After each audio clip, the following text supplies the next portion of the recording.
الحمد لله وكفى وسلام على عباده الذين اصطفى أما بعد فأعوذ بالله من الشيطان الرجيم بسم الله الرحمن الرحيم واعتصموا بحبل الله جميعا ولا تفرقوا الآيات صدق الله العظيم সম্মানিত অভিয়াস সম্মানিত সাংবাদিক বৃন্দ, আজকে নবম অধিবেশনের নবম লাইভে উদ্যোগে আজকে আমাদের নবম লাইভে নবম অধিবেশনের উদ্যোগে এসেছি। বিভিন্ন জায়গা থেকে মুক্ত করে বিভিন্ন জায়গা থেকে পার করে আপনাদের সামনে এসেছি। শুকরিয়া আদায় মহান রব্বুল আলামিন, আপনাদেরকে আপনাদের সামনে কথা বলার কথা শুনে আপনাদেরকে তৌফিক দান করেছেন। এই জন্য মহান রব্বুল আলামিনের দরবারে অসংখ্য অগণিত শুকরিয়া আদায় করি আলহামদুলিল্লাহ। সম্মানিত মাননীয় প্রধানমন্ত্রী শেখ হাসিনা এবং বাংলাদেশ জাতীয় সংসদ সদস্যবৃন্দ, আমাদের ঘানকাড়ের সিটি কর্পোরেশনের পক্ষ থেকে মাননীয় ধর্মমাতার থেকে রমজানুল মুবারক পরে দীর্ঘ রমজানুল মুবারক পরে 15 দিন পরে আপনাদের সামনে এসেছি দু চারটি কথা বলার জন্য। যদি মহান রব্বুল আলামিন আমাকে তৌফিক দান করেন তাহলে সংক্ষিপ্ত আকারে আমার উপস্থাপনা, আমার বক্তব্য, আমার আলোচনা সংক্ষিপ্ত করার চেষ্টা রাখবো। ওমা তৌফিক ইল্লা বিল্লাহ, আলাইহি তাওয়াক্কালতু ওয়া ইলাইহি উনীব। সম্মানিত মাননীয় প্রধানমন্ত্রী, মাননীয় স্পিকার, আজকে অধিবেশন প্রথম দ্বিতীয় অধিবেশন দুইটি অধিবেশনে আলোচনায় করব। স্মরণ করেছি জাতির পিতা বাঙালি সর্বশ্রেষ্ঠ সর্বকালে সর্বশ্রেষ্ঠ জাতির পিতা বঙ্গবন্ধু শেখ মুজিবুর রহমান রহমতুল্লাহি আলাইহি রুহের মাগফিরাতের কামনা, এবং স্মরণ করেছি তাদের পরিবারের সকলে রুহের মাগফিরাতের কামনা করছি। স্মরণ করছি ছোট্ট মনীষ মোহাম্মদ রাসেল আহমদের রুহের কামনা করছি। স্মরণ করেছি সকল বাংলাদেশ মন্ত্রীবৃন্দ,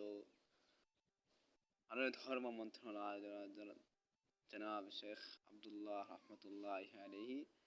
স্মরণ করেছি সকল সংসদ সদস্যবৃন্দকে যারা দুনিয়া থেকে বিদায় নিয়েছেন, এবং স্মরণ করেছি মেয়র বৃন্দকে যারা দুনিয়া থেকে বিদায় নিয়েছেন, তাদের রুহের মাগফিরাতের কামনা করেছি। আসছি আমাদের দ্বিতীয় অধিবেশন হচ্ছে আমাদের সিটি কর্পোরেশন, যা থেকে 2021 থেকে নিয়ে উপস্থাপনা চলছেন।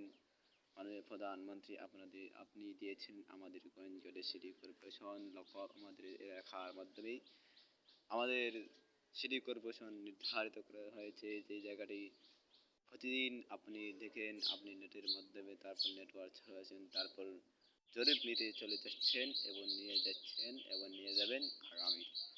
আমাদের সাথে মাত্র সময় অল্প দিন রয়েছেন, যা থেকে 1 থেকে 1 বছর, 2 থেকে 1.5 বছর রয়েছেন।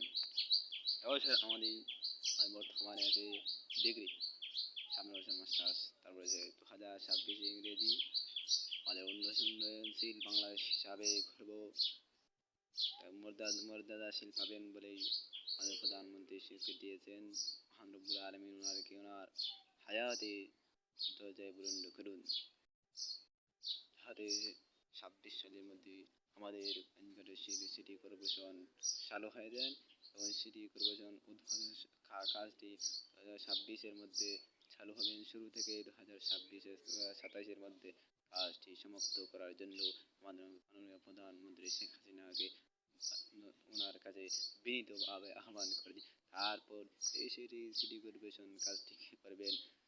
মাননীয় প্রধানমন্ত্রীকে সেটি লক্ষ্য করে বলি, আমাদের যদি 2টি কোম্পানি রয়েছেন, অন্যান্য কোম্পানিতে বাংলাদেশে কোম্পানি আছে, তাদের কোম্পানিরা আমার জানা মতো হলো চীন দেশে অথবা রাশিয়া, যে কোনো একটি দেশের কোম্পানির মাধ্যমে আমাদের সিটি কর্পোরেশনের কাজটি দেওয়ার জন্য বিনীতভাবে আহ্বান করেছি।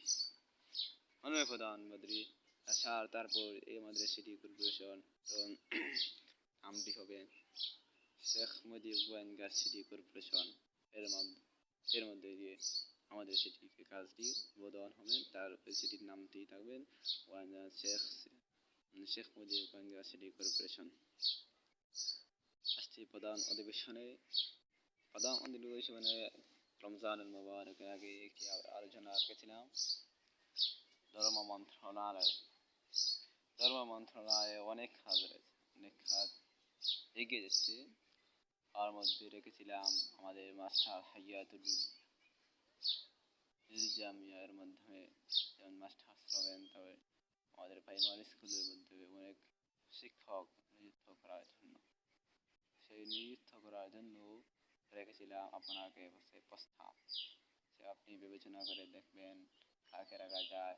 আপনারা যদি স্বীকৃতি দেন তত ভালো কাজ, জনগণ আপনাকে আরও উন্নতি চাবেন সরকারকে রাখার জন্য। তারপর আমাদের নির্বাচন আগে অনেক বানচাল করার জন্য বিভিন্ন পার্টি রয়েছে, তাই পান্ত শেষ হয়ে গেছে, তাই না? কিছু মাঝের মধ্যে দোকানদার আসবে, তার ঋতু বাংলাদেশে তৈরি শুধু বিষয়টাই সেই ঋতুর মধ্যে একবার মেঘ, একবার রোদ, একবার বিভিন্ন জায়গার মধ্যে, তাই না? থাকবি।